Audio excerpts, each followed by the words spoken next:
अगर आप भी सुबह उठकर अपने हेल्थ सप्लीमेंट या फिर अपनी विटामिन्स चाय या कॉफ़ी के साथ ले रहे हैं तो यकीन मानिए आप अपने पैसे सीधे डस्टबिन में डाल रहे हैं। नमस्कार, मैं हूं डॉक्टर मृणाल और मैं हर रोज़ ऐसे बहुत सारे लोग देखती हूँ जिनको उनकी दवाइयों का असर ही नहीं होता या फिर उनकी बीमारी उन दवाइयों से ठीक ही नहीं होती। और बहुत बार इसकी वजह ये होती है कि ये लोग अपनी दवाइयाँ गलत समय पर ले रहे हैं।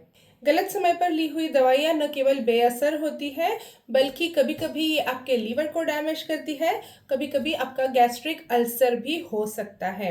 तो इसीलिए आज मैं आपसे डिस्कस करने वाली हूँ 5 ऐसी दवाइयाँ जो हम भारतीय लोग हमेशा कभी न कभी लेते ही हैं और इन दवाइयों को लेने का सही समय क्या है, ये आज मैं आपको इस वीडियो में बताऊँगी। तो चलिए वैज्ञानिक तरीके से समझते हैं कि इन दवाइयों को लेने का सही टाइम क्या है। तो सबसे पहले हम डिस्कस करेंगे एंटासिड्स के बारे में। एंटासिड मतलब ऐसी दवाइयाँ जो कि आप एसिडिटी होने पर लेते हैं। आप में से बहुत सारे लोगों ने कभी ना कभी ये दवाई ज़रूर ली होगी। जब भी आपको एसिडिटी होती है तब एंटासिड जैसे कि पेंटाप्रेसोल, रेबिप्रेसोल, ओमेज डी या फिर रैंटैक। लेकिन इन गोलियों को लेते समय हम गलती क्या करते हैं कि जब भी आपको थोड़ी एसिडिटी महसूस हो रही है, जलन महसूस हो रहा है, आप ये गोली ले लेते हैं। लेकिन ये जो एंटासिड है ये क्या काम करती है? इनका काम होता है आपके पेट में एसिड का प्रोडक्शन रोकना। तो अगर आपके पेट में पहले से एसिड तैयार हुआ है उसको ये कम नहीं कर सकती। इसीलिए इन दवाइयों को हमेशा खाने से पहले लेना चाहिए ताकि ये अपना असर दिखा सके और खाने के बाद बढ़ने वाला आपका एसिड ज़्यादा ना बढ़े। अगर आप खाना खाने के बाद इस दवाई को लेते हैं तो ये बेअसर साबित होगी। तो इन दवाइयों को लेने का सही समय क्या है? नाश्ते के या फिर खाना खाने के 30 to 45 मिनट पहले इन दवाइयों को लेना है खाली पेट।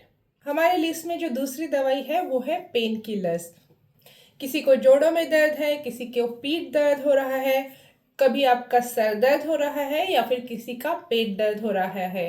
कुछ भी दर्द हो हम जल्दी से जाते हैं और एक पेन किलर खा लेते हैं। लेकिन ऐसे पेन किलर खाना आपके लिए बहुत ही नुकसानदायक साबित हो सकता है। पेन किलर आपके जो गट लाइनिंग है उनको थीन करने का काम करते हैं। उसके साथ ही पेन किलर आपको गैस्ट्रिक इरोजन या फिर गैस्ट्रिक ब्लीडिंग भी कर सकते हैं। इसीलिए पेन किलर लेने का जो सही तरीका या सही टाइम है वो है भरे पेट में पेन किलर लेना है। मतलब कि जब भी आपको पेन किलर लेना है तो खाना खाने के बाद पेन किलर लीजिए या फिर कुछ आप खाइए और उसके बाद पेन किलर लीजिए, जिससे कि इसका डायरेक्ट इफेक्ट आपके गैस्ट्रिक पर ना हो। अगर आप कोई क्रोनिक कंडीशन से जूझ रहे हैं जिसकी वजह से आपको हर रोज़ पेन किलर लेना पड़ता है तो ऐसे में अपने डॉक्टर से डिस्कस करें और पेन किलर के साथ ही अपने पेट को, अपने गैस्ट्रिक को सेफ करने के लिए, सुरक्षित करने के लिए भी दवाइयाँ लें। नेक्स्ट जो हमारे लिस्ट में है वो है विटामिन डी। हम भारतीयों में मैक्सिमम लोगों में विटामिन डी की कमी पाई जाती है और इसीलिए विटामिन डी हमारे डॉक्टर हमेशा प्रिस्क्राइब करते हैं।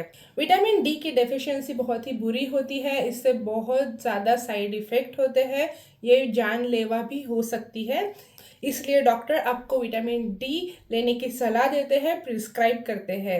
लेकिन क्या आप जानते हैं कि विटामिन डी को लेने का सही टाइम क्या है?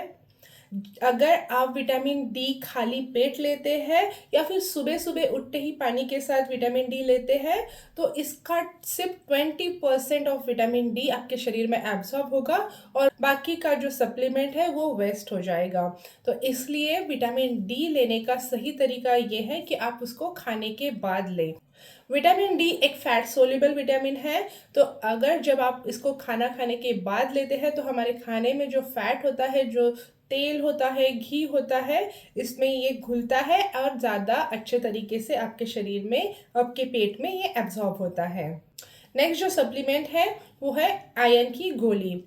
अनीमिया के पेशेंट को आयरन की गोली हमेशा दी जाती है, आयरन के सप्लीमेंट हमेशा दी जाते हैं और हमारे भारतीय महिलाओं में तो आयरन हमेशा ही कमी होता है, हीमोग्लोबिन भारतीय महिलाओं का हमेशा ही कमी होता है। तो ऐसे में डॉक्टर इनको आयरन सप्लीमेंट्स प्रिस्क्राइब करते हैं। लेकिन ये आयरन के जो सप्लीमेंट अगर आप ले रहे हैं तो आपको 3 बातों का ध्यान बिल्कुल रखना चाहिए। सबसे पहले तो आयरन को सप्लीमेंट को चाय, कॉफ़ी या दूध के साथ बिल्कुल ना लें।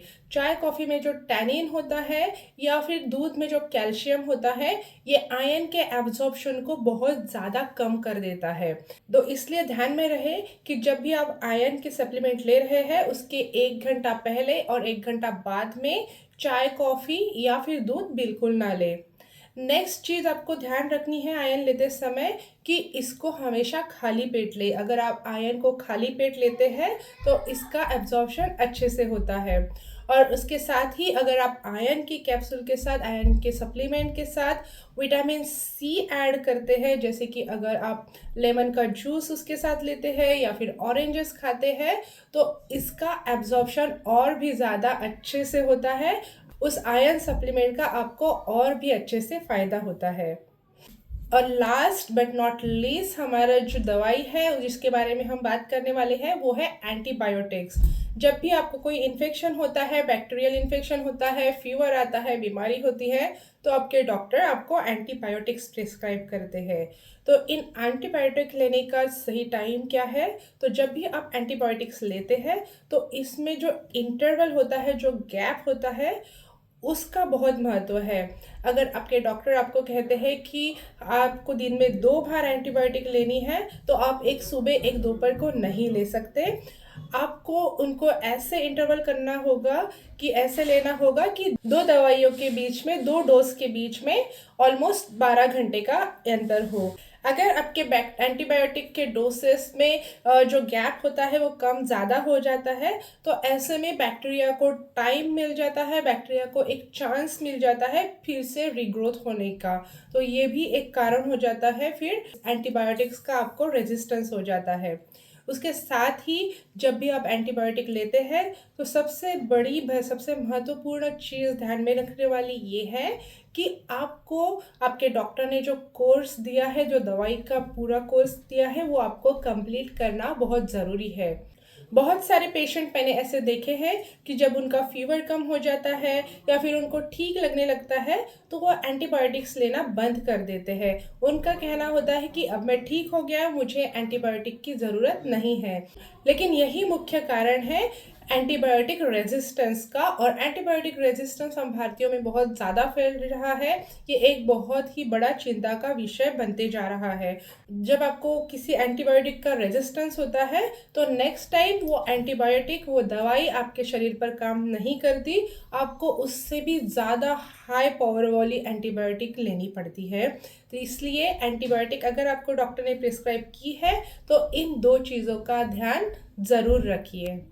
दोस्तों, दवाइयाँ महंगी है लेकिन आपकी सेहत उससे भी ज़्यादा कीमती है, और सही टाइमिंग पर, सही समय पर दवाई लेना ये आपके रिकवरी की चाबी है। आप हर रोज़ कौन सी दवाई लेते हैं मुझे कमेंट में ज़रूर बताइए, और मैं आपको बताऊंगी कि उसको लेने का सही टाइम क्या है।